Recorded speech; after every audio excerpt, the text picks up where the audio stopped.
মিছিল নিয়ে যাওয়ার সময় উল্টো দিক থেকে এসে আমার বাসার মধ্যে ঢুকে, আমার বাবা একজন ব্যবসা করে, সে তার ব্যবসার প্রতিষ্ঠান, আমার ভাই একজন ডাক্তার।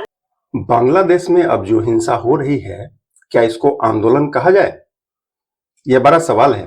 तफ्सीस में जाएंगे तो बांग्लादेश का पूरा घटनाक्रम अपने आप में विरोधाभास से भरा हुआ प्रतीत होने लगेगा।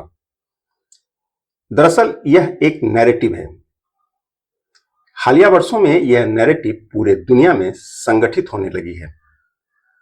यह नैरेटिव कैसे है, इसको समझिए। जुलाई के आरंभ में बांग्लादेश के छात्र जब सड़क पर उतरे तो उनकी मांग क्या थी? उनकी एक ही मांग थी, वह यह कि बांग्लादेश में आरक्षण खत्म कर दिया जाए। छात्रों की यह मांग उचित था या नहीं, इस पर अलग अलग राय हो सकता है। बांग्लादेश में आरक्षण उनके लिए था जिन्होंने 1971 में पाकिस्तान से आजादी के लिए लड़ाई लड़ी और अपना सर्वस्व कुर्बान कर गए।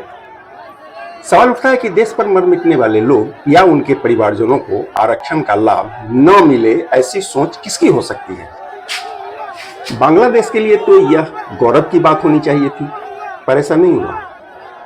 खैर, आंदोलन की तीव्रता को देखते हुए बांग्लादेश की सरकार छात्रों के आगे झुक गई और आरक्षण के दायरा को 30% से घटाकर महज 7% कर दिया गया। अब आंदोलन खत्म हो जाना चाहिए, पर ऐसा भी नहीं हुआ। आंदोलनकारी अब बांग्लादेश के प्रधानमंत्री शेख हसीना से त्यागपत्र की मांग करने लगे। शेख हसीना पिछले 15 वर्षों से बांग्लादेश में मजबूत और स्थिर सरकार चला रही थी। उन्होंने अपने कार्यकाल में बांग्लादेश को एशिया में सबसे तेज गति से विकास करने वाला देश भी बना दिया था। बांग्लादेश के प्रति व्यक्ति आय को 3 गुना तक बढ़ा दिया था और भी बहुत कुछ। यानी बांग्लादेश तेजी से विकास की राह पर चल पड़ने वाला देश बनने लगा था। देश में कानून का राज था, व्यवस्था ठीक ठाक काम कर रही थी। ऐसे में सवाल फिर वही कि प्रधानमंत्री से त्यागपत्र की मांग करने वाले कौन लोग थे? छात्र तो नहीं हो सकते। खैर, प्रधानमंत्री शेख हसीना ने त्यागपत्र दे दिया, देश छोड़कर चली भी गई। बावजूद इसके हिंसा नहीं रुका। आंदोलनकारी अब हिंदुओं को टारगेट कर रहे थे। मंदिर तोड़े जा रहे हैं, हिंदुओं के घर और दुकान जलाए जा रहे हैं, पुरुषों की हत्या हो रही है और महिलाओं से बलात्कार हो रहा है।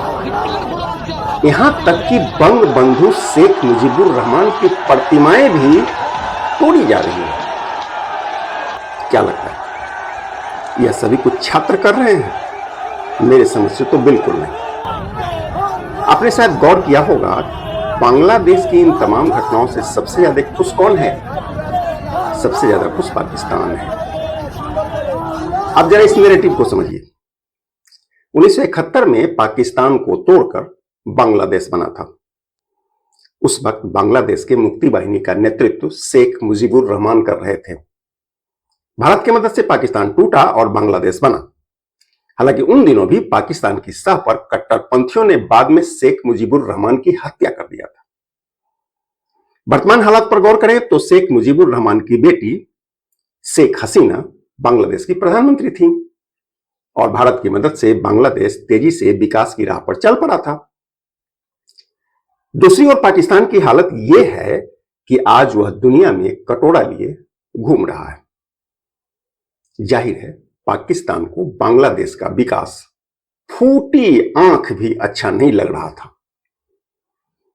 शेख हसीना का भारत की ओर झुकाव भी पाकिस्तान को कांटे की तरह चुभ रहा था। प्रधानमंत्री रहते शेख हसीना ने कट्टरपंथियों को बांग्लादेश में पनपने नहीं दिया। इससे बांग्लादेश के कट्टरपंथी जमातों में असंतोष घर आने लगा था। जाहिर है, इन्हीं लोगों ने पाकिस्तान की मदद से छात्र आंदोलन की आड़ लेकर बांग्लादेश को अस्थिर करने में सफलता पाली है। शेख हसीना के बाद अब बांग्लादेश में कट्टरपंथी फिर से सिर उठाने की कोशिश करेंगे। पाकिस्तान इसको सह देगा। हालांकि इससे स्वयं बांग्लादेश को बहुत नुकसान होने वाला है, बल्कि नुकसान शुरू हो चुका है। इधर भारत के लिए अब एक और नया मोर्चा खुलने की आशंका प्रबल हो गई है। अव्वल तो यह कि घुसपैठ में जबरदस्त बढ़ोतरी होगी, इससे भारत में भी तनाव बढ़ने का खतरा है। दूसरा यह कि बांग्लादेश से व्यापार में अब भारत को नई मुश्किलों का सामना करना पड़ सकता है।